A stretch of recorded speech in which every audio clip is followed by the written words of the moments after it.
Et voilà, on y est, je quitte cet appartement où j'ai vécu 2 ans et plus. Histoire bien particulière que je vais vous raconter. Bonjour, on se retrouve pour une nouvelle vidéo où je vais vous raconter comment je suis passée de SDF, une de mes pires peurs, à un logement studio 25 mètres carrés environ, avec un petit jardin dehors, plus un emploi en bonus, alors que je n'avais plus rien, j'avais tout perdu. En sachant que je ne suis plus dans ce logement-là, que j'ai déménagé, que j'ai une baisse un petit peu de foi, alors que quand je regarde par où je suis passée, ça serait peut-être bon de me rappeler certaines choses, histoire de me redonner un petit peu d'espoir. Parce qu'en ce moment, dans ce nouveau logement actuellement là où je suis, je me sens bizarre. Ça me fait bizarre, je sens qu'il y a du nouveau qui va arriver. C'est un logement temporaire et un peu moins bien que l'autre. Quoique, ici j'ai une vraie salle de bain. Alors que dans l'autre, la salle de bain, elle était ouverte sur la cuisine, enfin bref. Le contexte de l'histoire, c'est que j'étais avec l'aide sociale à l'enfance depuis bébé. Et à l'âge de 21 ans, j'ai tout plaqué. J'en avais marre. J'ai tout plaqué. On me disait de trouver un travail absolument n'importe quoi du moment que je devais trouver un travail. Mais moi, j'aime pas travailler dans des trucs juste pour de l'argent. Surtout quand c'est du salariat. Moi, je ne me sens pas épanouie dans ce genre de choses. Et j'ai l'impression d'être enfermée dans un cercle métro, boulot, dodo. Ma phobie. J'ai besoin de faire des métiers ou une activité qui me stimule et qui soit créative ou quelque chose qui m'anime. Mais je me disais toujours, si je dois passer par le salariat, il faut absolument que ce soit dans un magasin spécifique. Et j'avais ce magasin spécifique en tête depuis déjà pas mal de temps. Donc j'ai tout plaqué et à cette époque-là, j'avais un chéri. Un chéri. J'ai tout plaqué. Je suis orpheline. Je me suis dit, c'est pas grave. On m'a toujours dit qu'il ne fallait pas que je compte sur un homme, mais j'ai résilié mon contrat avec l'aide sociale à l'enfance en me jetant dans le vide et je suis partie vivre avec l'homme que j'aimais depuis 3 ans. Mais on n'arrêtait pas de se disputer et ça a fini par exploser. Et après 4-5 mois de vie commune, il m'a mis à la porte et j'ai dû me débrouiller. Et pourtant, on m'avait dit de faire gaffe. On m'avait vraiment dit de faire gaffe à ça quand j'ai voulu résilier mon contrat avec l'aide sociale à l'enfance. On m'a dit, mais tu te rends pas compte. Ça va être difficile et tout, tu es orpheline, tu as personne, machin. Et pourtant, j'ai envoyé tout valser. Je me suis dit, go, c'est pas grave, on se fait confiance. Et j'en peux plus de toute façon. Et finalement, le pire est arrivé. C'était vraiment une de mes pires peurs de me retrouver SDF. Vraiment, surtout quand t'es orpheline, quand t'as personne, aucun entourage. Et c'est ce qui a fini par se passer. Au final, c'était une bénédiction cachée. Pourquoi? Parce que j'ai pu déjà vivre la pire peur. Vous savez, quand vous avez peur que quelque chose arrive et ça finit par arriver et vous êtes en train de le vivre. Et finalement, vous êtes en train de le traverser et vous vous dites, c'est pas si dramatique que ça. Franchement, j'étais en train de m'éveiller à certaines choses, à la spiritualité, au développement personnel. J'étais en train de commencer à travailler un petit peu mon état d'esprit, avoir cette notion de foi. J'avais très peur, mais je gardais quand même la foi. Et cette notion de loi d'attraction aussi. Voilà, la loi d'attraction. Et c'est sûrement et probablement grâce à la loi d'attraction que par la suite j'ai réussi certaines choses. Donc je traverse cette expérience. J'ai dû me débrouiller, j'ai dû aller chez certains voisins. Après j'ai dû être hébergée par un pote d'un voisin que je connaissais pas, c'était très désagréable, j'avais peur. J'ai dû aussi aller dans des hébergements d'urgence, aller chez une amie, aller chez un mec que je connaissais pas tant que ça. Et finalement, j'ai quand même réussi à traverser tout ça. Et surtout, à la dernière étape. L'une des dernières étapes, c'était, j'avais 3 mois dans un hébergement d'urgence. Après ces 3 mois, il fallait que je parte. Donc j'avais 3 mois pour chercher quelque chose et pour trouver quelque chose. Alors que j'avais rien. J'avais aucune situation, rien. Mais dans ma tête, je vous ai dit, si je devais passer par le salariat, et j'avais cette idée en tête, j'avais ce magasin en tête, je voulais passer par là. Et finalement, opportunité qui tombe, comme par hasard, j'ai une connaissance à moi qui vient, qui me contacte, qui me dit ouais, tiens, tu m'avais parlé de ce magasin-là et tout. Et bah, Pôle emploi, ils m'ont contacté pour faire une formation avec ce magasin-là. Du coup, j'ai pensé à toi, donc peut-être que tu pourrais essayer toi aussi, machin. Et je me suis inscrite à cette même formation. J'ai été prise. J'ai intégré cette formation-là quand j'étais dans l'hébergement d'urgence. J'avais trouvé une formation. J'étais pas encore en CDI. La formation durait 3 mois aussi. Du coup, 3-4 mois, il me semble. Je suis rentrée dans la formation peut-être le 2e mois de mon hébergement d'urgence. Enfin bon. De là, j'explique ma situation sur un groupe Facebook. Je demande de l'aide. Je dis que j'ai intégré une formation, que je suis pas encore en CDI, mais que cette formation débouche sur un CDI. J'explique tout, que je suis SDF, que je sais pas où est-ce que je pourrais aller. Je demande de l'aide en tout cas. Et là, une dame super gentille, me propose de louer son appartement, de louer son studio. Et du coup, j'avais trouvé le job plus l'appartement alors que j'étais... La lumière qui s'éteint. Du coup, j'avais trouvé l'appartement et le job. L'appartement, j'ai seulement pu rentrer... Je devais rendre l'hébergement d'urgence en mai. Et l'appartement, je pouvais rentrer seulement en juin. Du coup, j'avais 3 semaines environ de trou où je ne savais pas où aller. Du coup, je suis allée chez une amie et je suis allée chez une connaissance. Et après, j'avais enfin les clés de ce studio. Et j'ai réussi à m'en sortir. Le studio n'était pas parfait. Il y avait beaucoup de problématiques.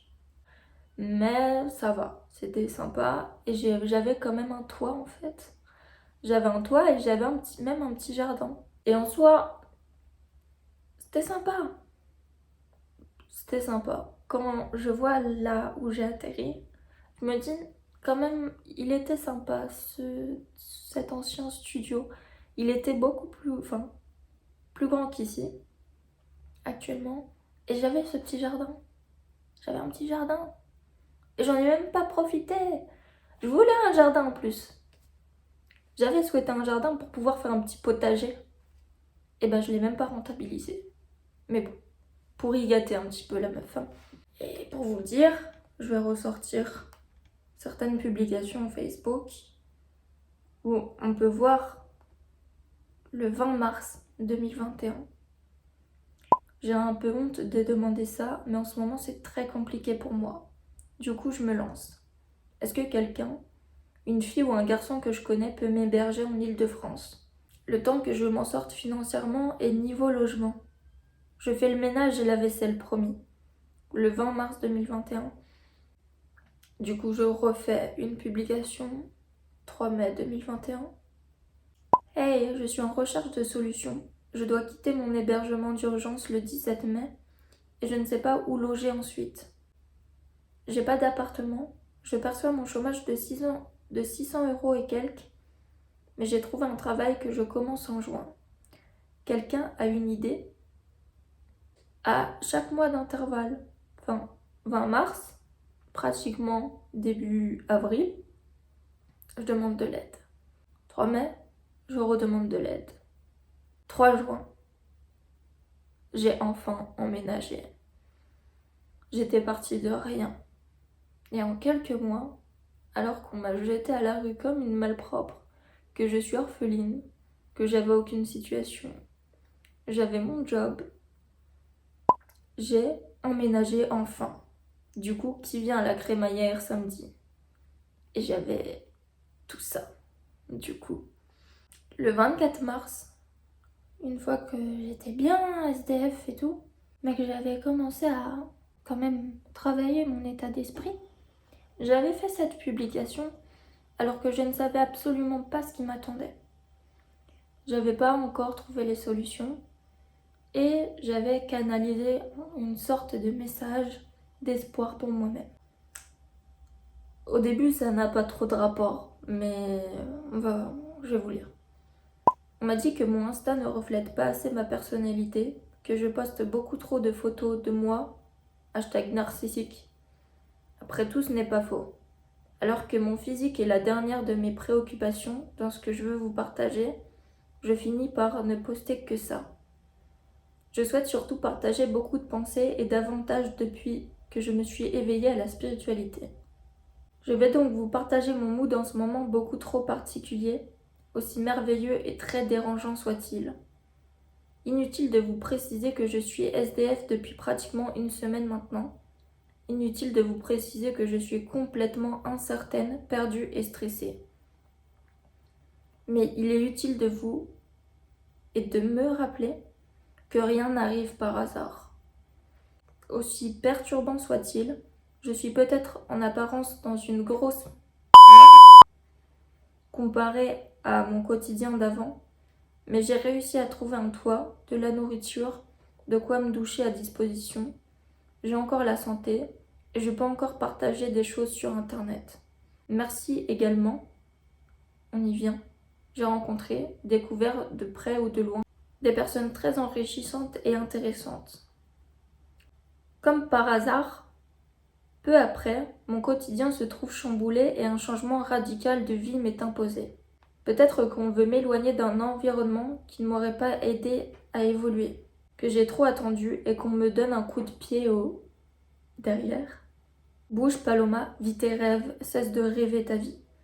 Peut-être que j'avais besoin de cette rupture fracassante pour m'ouvrir à d'autres personnes. Sinon, j'aurais continué à me préserver toujours pour la même sans apprendre chez les autres. Et peut-être bien aussi que ma leçon est terminée. Puis je dois laisser place à la prochaine, niveau supérieur à monter. Alors oui, j'ai très peur, mais je dois faire confiance au plan divin et en la lumière.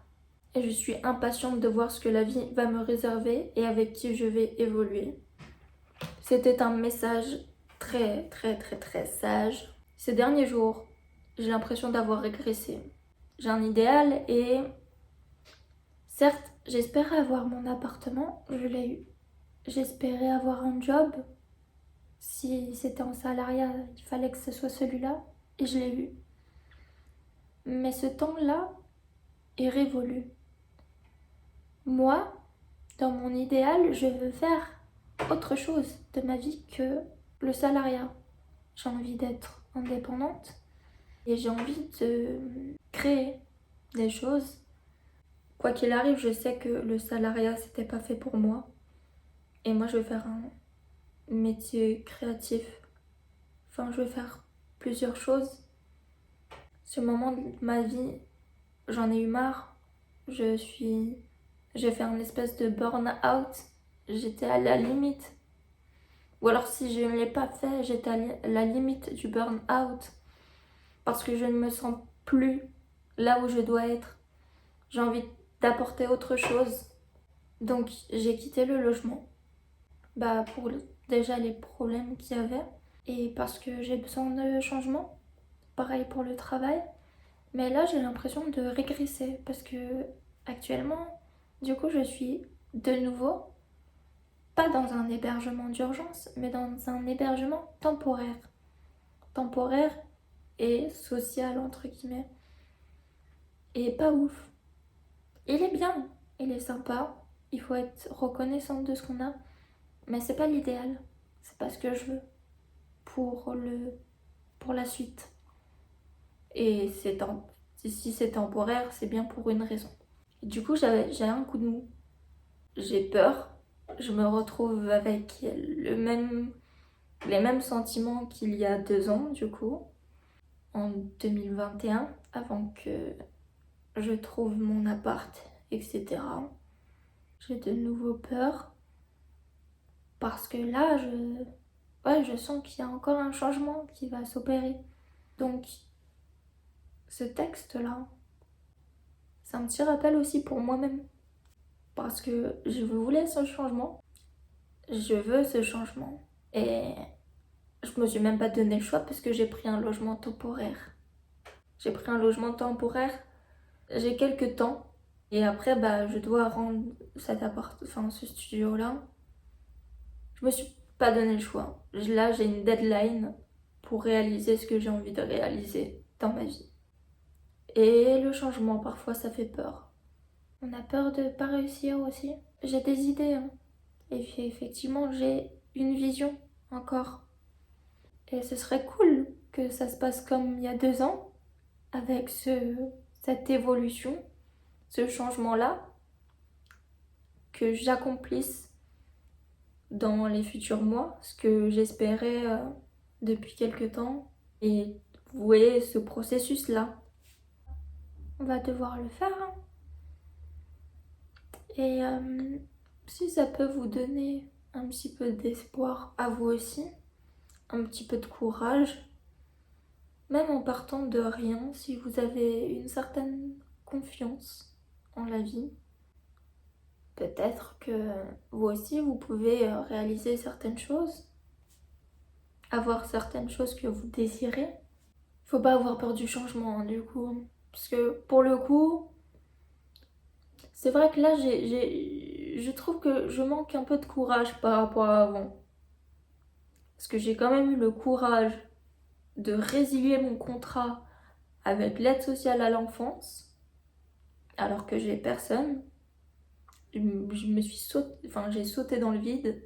Bon, pour vivre avec un gars qui a fini par me lâcher. On m'avait prévenu depuis que je suis toute petite qu'il faut pas vivre au chevet d'un homme. Il ne faut pas. Mais c'est un mal pour un bien parce qu'au final, il m'a jeté, mais j'ai pu rebondir et prendre véritablement mon indépendance. En tout cas, il y a toujours des solutions. Du moins, je dis ça, je l'espère, parce que j'étais un peu pessimiste. Mais bon, cette vidéo sera un petit rappel et un petit message d'espoir. Pour moi-même, et peut-être pour vous aussi, qui regardez cette anecdote. Bisous, et à la prochaine pour une autre vidéo. On l'espère.